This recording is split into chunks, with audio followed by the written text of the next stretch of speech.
लेह लद्दाख जाना है पर किधर जाना है, कैसे जाना है, कब जाना है नहीं पता, तो मेरे पास प्लान है, सुनो पूरी जानकारी मैं दूंगा। लेह लद्दाख घूमना है तो 5 से 6 महीने का टाइम पीरियड होता है, जो कि मई से अक्टूबर तक होता है, और ये 10 से 15 मई के बाद ही होता है। डेट चेंज हो सकती है, और देखा जाए तो सबसे बेस्ट सीजन जो है वो है जून से जुलाई तक का। आपको मानसून के टाइम में बारिश और लैंडस्लाइड बहुत ज्यादा देखने को मिलेंगी, और सितंबर में यहाँ पर ज्यादा से ज्यादा स्नो होती है, तो इस टाइम पे आपको यहाँ पे थोड़ी सी परेशानियां देखने को भी मिलेंगी, तो आप इस टाइम पे जाओ ही मत। लेह लद्दाख पहुंचने के लिए 2 मार्ग होते हैं, मनाली होती हुए स्पीति बाईपास होती हुए लेह लद्दाख 450 किलोमीटर दूर है। आपको जो दूसरा मार्ग पड़ेगा वो श्रीनगर से कारगिल होते हुए लद्दाख 420 किलोमीटर पड़ेगा, और रूट का कोई भी टेंशन नहीं है, एकदम झकास रूट है। अब बात करते हैं आपको वहाँ पे ट्रिप कितने दिन का है, तो आपका जो ट्रिप है वो कम से कम 10 दिन का ट्रिप होना चाहिए, अगर से आप खुद की बाइक से जाते हो तो। अगर से आप कार से जाते हो तो आपका वो ट्रिप 8 से 9 दिन में खत्म हो जाएगा। अब बात करते हैं अगर से आपको रेंट पर बुलेट लेना है तो वो 1300 रुपए में मिलेगी। अगर से आपको हिमालय बुलेट लेना है तो आपको 1600 रुपए से 1800 के बीच में मिल जाएगी। अब आपको अपने साथ 5 से 10 लीटर की पेट्रोल की कैन लेके जाना बहुत जरूरी है, क्योंकि आपको रास्ते में पेट्रोल पंप देखने को नहीं मिलेंगे, और अपने सेफ्टी गार्ड्स पहन के चलो, आप ज्यादा से ज्यादा सेफ रहोगे। यहाँ पर आपको सिम की काफी ज्यादा दिक्कत आएंगी, तो यहाँ पे आप पेड सिम जरूर रख लो, प्रीपेड सिम यहाँ पर काम नहीं करती है। अब लेह लद्दाख जा रहे हो तो यहाँ पर आपको परमिट बहुत ज्यादा जरूरी है, तो आप ये वेबसाइट से भी निकाल सकते हैं। परमिट का आपको कास्ट 800 से 1000 रुपए के बीच में आएगा, या फिर आप लेह लद्दाख में डीएम ऑफिस में जाकर भी बना सकते हो किसी एक एजेंट को पकड़ के। अब बात करते हैं आपको किस रास्ते से होते हुए जाना चाहिए। अगर से आप मनाली वाले रास्ते से जाते हो तो आपको एक ही परमिट बनाना होगा। अब अटल टनल बन चुका है, जिस कारण से आपको परमिट की कोई भी जरूरत नहीं पड़ेगी। अगर से आप श्रीनगर वाले रास्ते से जाते हो तो आपको परमिट की जरूरत नहीं पड़ेगी, बस लेह पहुंचकर ही आपको परमिट बनाना होगा। फिर चाहे आप 2 व्हीलर से जाओ या 4 व्हीलर से, आपको यहाँ पे परमिट की जरूरत नहीं पड़ेगी। सबसे इंपॉर्टेंट बात, अगर से आप खुद की कार से जाते हो तो आपकी जो कार है वो थोड़ी ऊंची होना चाहिए, स्विफ्ट जैसे ऐसी नीची कार नहीं होना चाहिए, वहां पे पत्थर वगैरह में लग सकती है और आपका कार डैमेज भी हो सकती है, क्योंकि आपको बहुत से ब्रिजेस और पहाड़ियों को पार करना होगा।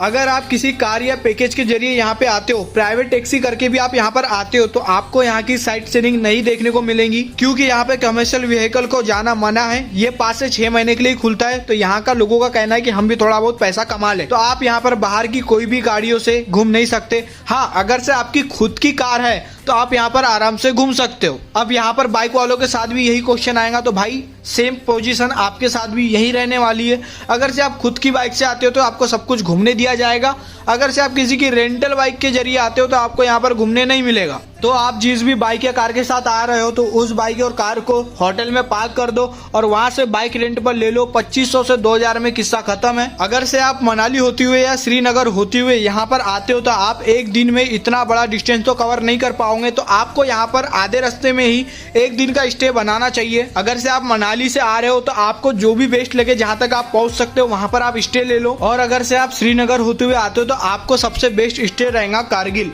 आपको कारगिल में एक स्टे लेना है और दूसरे दिन से अपनी ट्रिप स्टार्ट करना है। अब आपके पास 2 ऑप्शन है, आप जो भी बेस्ट लगे आप उस रास्ते से आ सकते हो। आप जहाँ पर रुकोगे वहाँ पे होटल का चार्ज 1500 से 2000 रुपए होगा, जहाँ पर आप 2 से 3 लोग आराम से रुक जाते हो।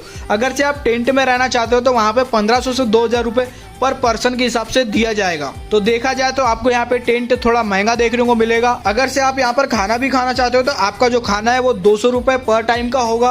अगर से आप दिन भर में 3 बार खाना खाते हो तो आपका वही 600 से 800 रुपए के बीच में किस्सा बनेगा। अब आप जैसे ही ले पहुंच जाओगे तो आपको सबसे पहले यहाँ पर होटल देखना है। यहाँ पर होटल का जो चार्ज है वो 800 से 1000 रुपए में मिल जाएगा। अगर से आप गेस्ट हाउस में रुकना चाहते हो तो 500 से 600 रुपए में हो जाएगा।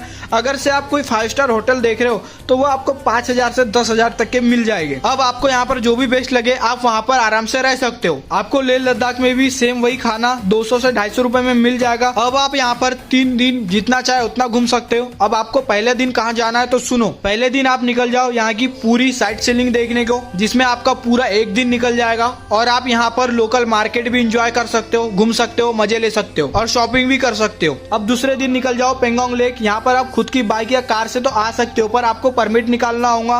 परमिट निकालने के लिए आप डीएम ऑफिस में जा सकते हो और कोई भी एजेंट को पकड़ के आप परमिट निकाल सकते हो। देखा जाए तो पेंगोंग लेक एक बहुत ही खूबसूरत जगह है। यहाँ पर आप फोटो शूट करो, वीडियो शूट करो, एंजॉय करो, मस्ती करो। आपका यहाँ पर जो मन चाहे वो कर सकते हो। यहाँ पे मजा बहुत ही अमेजिंग होता है। अब तीसरे दिन निकल जाओ नुब्रा वैली। यहाँ पर आपको किसी भी तरह का परमिट की आवश्यकता नहीं पड़ेगी। यहाँ पर आप आराम से आ सकते हो, एक दिन का पूरा मजा लीजिए। यहाँ पर आपको करने के लिए एक दिन है, तो आप जितना चाहे मन चाहे एंजॉय कीजिए, मजे कीजिए। अब अगर से आपको यहाँ पर एक दिन और स्टे लेना है तो आप ले सकते हो। आपका जो यहाँ का प्लान है स्टे करने का वो 4 से 5 दिन का बना सकते हो। वैसे तो 3 दिन का मैं बता ही चुका हूँ। अब आपके ऊपर अगर से आपको एक्स्ट्रा दिन यहाँ पे स्टे करना है तो आप कर सकते हो, क्योंकि इतने दूर आए हो। अगर से आपको यहाँ पे घूमने के लिए टाइम नहीं मिले तो क्या ही मजा है फिर।